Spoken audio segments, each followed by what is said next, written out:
Greetings, ladies and gentlemen. We are here at RadFest 2025 in Las Vegas, Nevada at the Red Rock Resort, and you just heard a presentation from Cody Dean of Immortalis. They are creating new freedom zones to maximize the rate of progress of our civilization in order for us to reach longevity escape velocity. So, Cody, excellent presentation, and I'm here at your booth, the Immortalis booth, to speak with you. So please ask me anything you want to know about the Transhumanist Party, how we can work together. Fantastic. Yeah, I've seen you come to these RadFest events, I think ever since my first one. You've been to probably every single one of them, right? Every single one since 2016. Okay, and you've been the chairman of the Transhumanist Party that entire time, right? Yes. So the Transhumanist Party was actually founded in 2014, and Zoltan Istvan was the founder, first presidential candidate, and first chairman. But after the conclusion of the 2016 presidential election, he decided to move on to other endeavors, and he asked me to be his successor, essentially. And I have run the Transhumanist Party ever since for over 8.5 years now. Okay. And I think the last candidates that ran was Charlie Cam and Liz Parrish. Is that correct? Charlie Cam and Liz Parrish ran in 2020. They were great candidates. We also, in 2024, had a ticket of Tom Ross and Daniel Tweed. Okay. And so what do you do as the chairman? You just coordinate who runs as the campaign, and then do you run like, how much of a move? Is it U.S.? Is it a global movement? Well, it is a global movement. Even though we are the U.S. Transhumanist Party, we have members from all over the world. So we have an allied member category, and no matter where you reside, you can become one of those. And that would constitute about 30% of our members. We have around 4,700 members in total. Wow, okay. And of course, allied members can't vote in U.S. elections, but they can participate in our internal activities. We have these weekly virtual enlightenment salon streams, and we've had other campaigns as well. So we've had a mayoral candidate in Camden, New Jersey in 2021, Jennifer Hughes, who actually ran on an explicit pro-life extension platform and challenged the Democratic Party monopoly over Camden, New Jersey, which existed for decades. She was the first non-Democratic Party candidate in decades to compete with them. And then we had Daniel Tweed, who was our 2024 vice presidential candidate. He also ran 4 times for city council in Thousand Oaks, California. And even though he didn't win the city council elections, if you run that often, you get noticed. So he did get an appointment for a time to the Council on Aging of Thousand Oaks, California. And wow, what great fortune it is to have had a transhumanist on the Council on Aging. That is incredible. All right. So based on the talk that I just did that you heard, how do you see the transhumanist movement working with the Immortalis initiative? Do you see a collaboration there? What are your thoughts? Yes, I do see the possibilities of collaboration. So first of all, the Transhumanist Party in its platform explicitly supports jurisdictional experimentation in the form of micronations, seasteads, freedom zones, however you want to structure it, whether you want to have your own autonomous territory or collaborate with an existing government, but offer a bit more scope for economic and political freedom. We are in favor of all of that. But moreover, I think there's an important process that can take hold where if you have a freedom zone and innovation is allowed there that's not allowed anywhere else, you could learn something from the results of those undertakings. So if there are therapies administered there that the US FDA wouldn't approve and they help people and they cure certain diseases, or if you have certain governance arrangements, for instance, that would be very hard to implement in a country of 340 million people or in a country with an entrenched political system, but you could try them out and you could provide empirical data about how they worked, whether they worked, what tweaks could be done to improve upon them. All of those lessons could be applied to existing countries, even an ossified system like the United States, where some politicians might be more open to these kinds of innovations and these kinds of reforms. And if a therapy works really well in an Immortalis freedom zone, we could lobby the FDA to approve it in the US. Yeah, and that's a really good point because that's exactly what we want to do. We don't want to be an elitist zone where everyone has to come to Immortalis in order to partake in the therapies that come out of it. We want to give the freedom to the scientists in order to come up with these therapies so much faster so they can save lives. But then we also want to make that available everywhere across the world, not just within the zone. So we're very willing to work with existing regulations and regulators to somehow find a middle ground where we can offer these therapies that are found in and discovered in Immortalis across the world to clinics and everything. So great Yes. point. What I really like about your approach and what I heard in abundance from you today in your presentation is the pragmatism. You're not just looking at one particular implementation. You are looking at whatever is going to work, whatever is going to make a difference within existing systems or new systems that you create. And I've come to have that mindset over the years as well.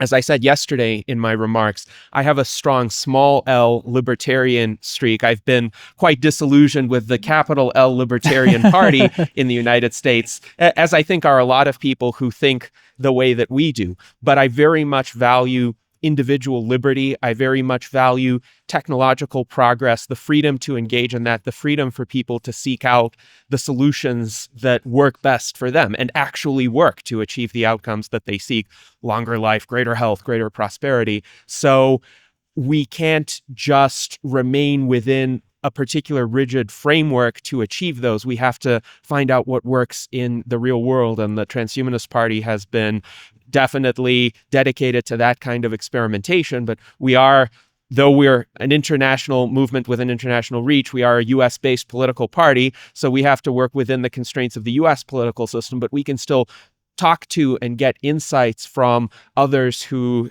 pursue different experiments in governance and see how we can apply the fruits of those. Yes, I love that. I wanted to give a chance. I don't know if there are more questions that came in from the live stream. If there were, though, I'd like to answer some of those. Yes, so we've got some comments in the live stream here. So Jason Geringer, who is our legislative director, writes, "We believe in morphological freedom here," which means also that we have the freedom to not take any treatments if we don't want to. And he's speaking in regard to, let's say, some populist backlash that could be expected. Like, some people have this strange idea that, oh, transhumanist augmentations are like the mark of the beast.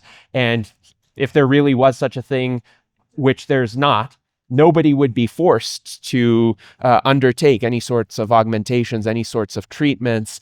And I wonder, since we're both strong supporters of individual freedom, how you think we can get past that backlash, that misperception that somehow what transhumanists are trying to do is going to be some overarching system of control, where we really just want to empower people to make their own choices. Yes, that is an excellent question. And I agree with your sentiments of libertarianism with this small L. And I like to think of it this way, especially in regards to longevity. We want the option to not die. And right now, we're forced to die. And so the fact that we want the option to die, we want to have the freedom to work on these innovations to come up with it. And once there is a cure to aging and death, now death is optional. Those of us who want to live longer can choose to do so. But on the flip side of that, there's nobody anywhere that I know of saying that once we have a cure, you have to take it. That's ridiculous, because everyone has their own faith and their own beliefs. I know people who think of karmic cycles and the death and rebirth is very important to their spirituality, and I embrace that for them. And they should be very free to pursue that. It's optional both ways. Yes, absolutely. And I'm curious also, Cody, in terms of how you got into the broader longevity movement, what originally made you aware of these advances being pursued and made you excited to contribute? That's actually a really good story. So on my talk just now, I brought up the founder, Mark Hamilton.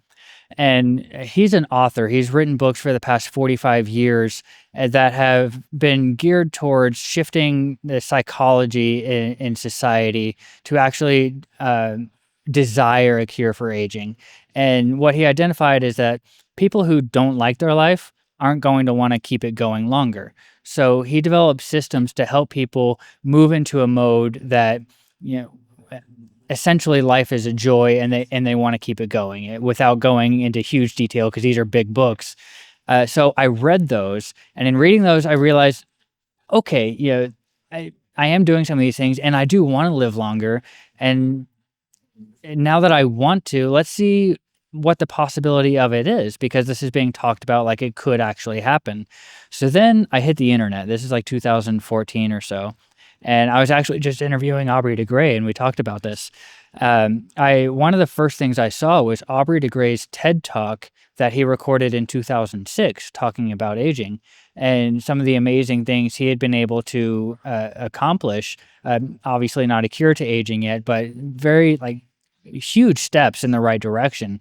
And once I saw that, it wasn't even a belief level anymore that it could happen. It was a knowingness. This can happen. It's just a matter of making it happen. And ever since then, I've been on the watch of the longevity field. And then in 2016, I had a friend of mine who came to the first RadFest, and somehow I didn't hear about it yet. But when she came home, she was telling everyone about it, including me. So in 2017, I showed up, and the rest is history. Mm-hmm. Yes. Well, that's a wonderful story, and there are actually quite a few similarities to my own, though I'm about a decade older than you, so these events happened a decade earlier for me, but I discovered Aubrey's work in 2004, and prior to that time, I was an implicit transhumanist and immortalist in the sense that I thought death was wrong, death was an injustice ever since I learned about death. And I wasn't sure before encountering Aubrey's work whether this was a problem that was solvable within our lifetimes, though I still always considered it a worthwhile goal. But when I read about Aubrey's work in 2004, I recognized his strategies for engineered negligible senescence offered a very viable damage repair approach that could be implemented in our lifetimes. And of course, that gives us a fighting chance, enough of a chance that we should direct our efforts to pursuing it. Now, speaking of Mark Hamilton, I also encountered his work around that time. Oh, so, you did? Yes. I'm going to have to tell him that. That's fantastic. I was in high school, and here's how it happened. I had already read other, let's say, small L libertarian authors. Ayn Rand wouldn't have called herself a libertarian, but she very much inspired a lot of the libertarian movement, but also a lot of the classical liberal thinkers, writers like Frederic Bastiat, or economists like Milton Friedman and Ludwig von Mises. And Murray Rothbard. Yes. I'm sure, Yes. So, interestingly enough, I was having a conversation with some other students about these ideas, and the custodian at my school, he was just one of the ordinary custodians, he came up and he was kind of listening intently, nodding, and he was saying, well, this is very insightful, and I have this book that I've been reading that I'd like to share with you that has very similar ideas. And this was a book by Mark Hamilton. He has many books, and this was a book that outlined, I think, what he called neo-tech or neo-think. And which book was it? Was it one of the big black books, like the heirloom packages? Or? I think it was a white one. A white one? Yes. Oh, okay. Yeah. Yes. But this was back in 2004. So I think self-publishing, let's say, aesthetics were a lot simpler. So these were books that were, let's say, more substance than style. So I remember like a very simple cover, but a very interesting read, very engaging read. And I was actually thinking when I read that book, really to have these ideas be implemented, the people in this movement would need their own jurisdiction to experiment with. So perhaps what serendipity to come around and see Mark Hamilton here talking about Immortalis. Yes. So what I'm seeing here may be the culmination or the next phase of the ideas in that. Okay. That's very cool. So I want to pick your brain now. If you had read that book in 2004 and were aware of Mark Hamilton, when you came to Radfest this year and heard about Immortalis, and then at some point in time during the weekend realized Mark Hamilton was the founder, what was your thought process on that? Yes. So my thought process is this the same Mark Hamilton?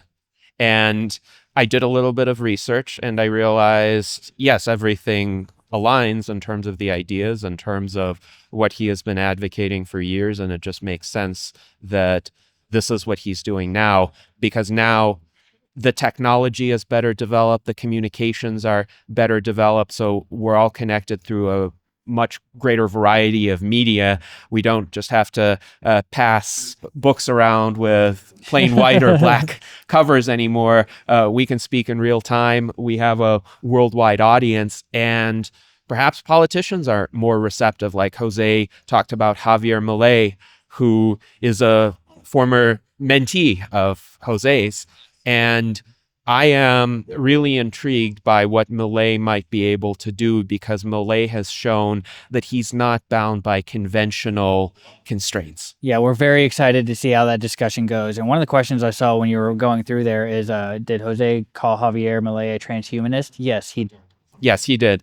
And Jose knows Javier Milei personally. Now, I don't know Milei personally, but when I was observing Milei's campaign shortly before he won, I realized that there are some key similarities. Now, stylistically, he and I are very different. I wouldn't be wielding a chainsaw on stage or anything like that. Yeah. But I think the thinking in the background, the insight. So Milei is trained as an economist, and he has been rigorously trained in some of the same core writings that I studied in college. So he's very a student big of on Austrian Murray economics. Rothbard. He Yes. loves his works. Yes.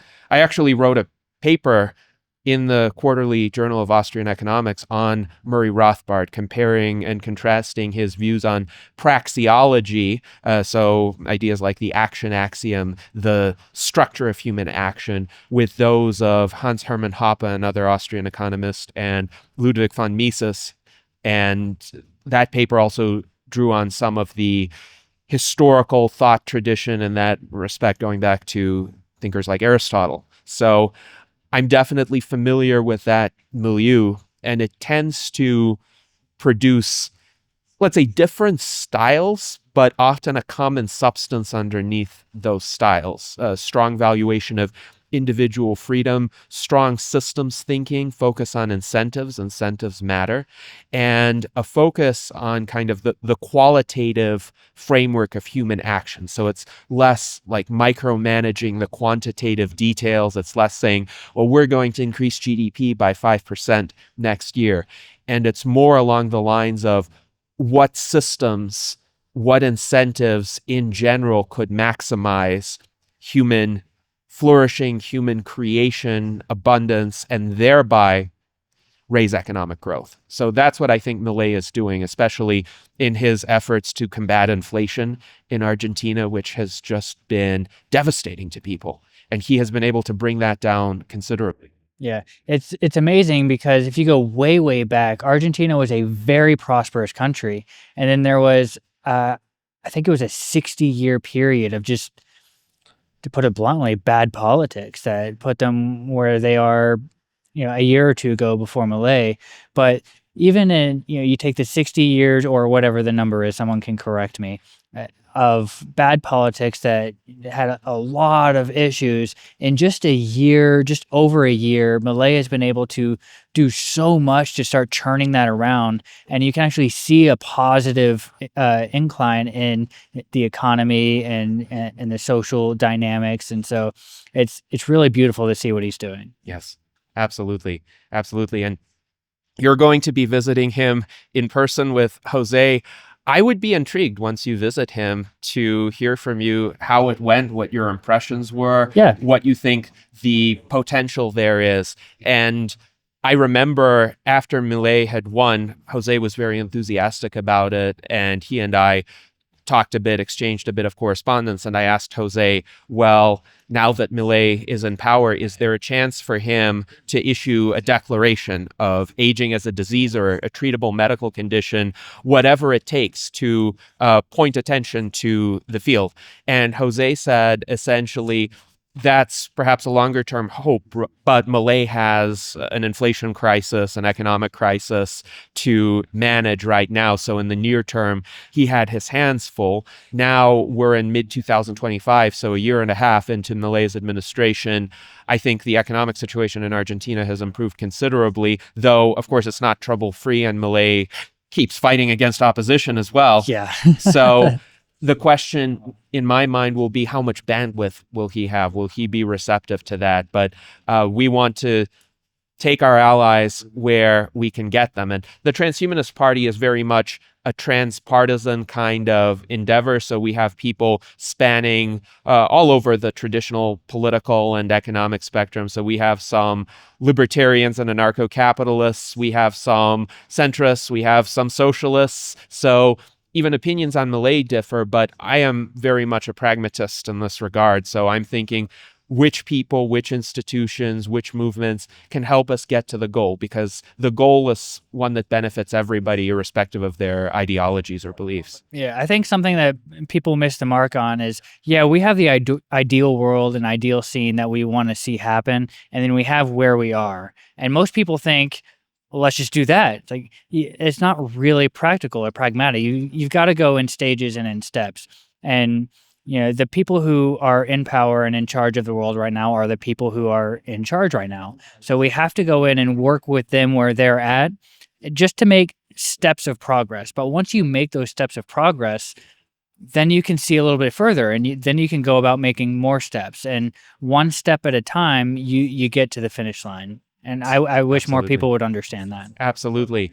And the older I get, of course, the more urgency I feel myself. And I can only imagine what people in their 50s or in their 60s or older must be feeling as well. But in my view, yes, it's primarily about the steps. How do we get from here to there? How do we achieve improvements, whether incremental or radical, whatever we can get that will put us in a better position to live indefinitely, achieve immortality? Yes. Yes. So, well, is there anything else that you, any other questions you want to bring up? I know Greg Fahey showed up and he's got a short timeline.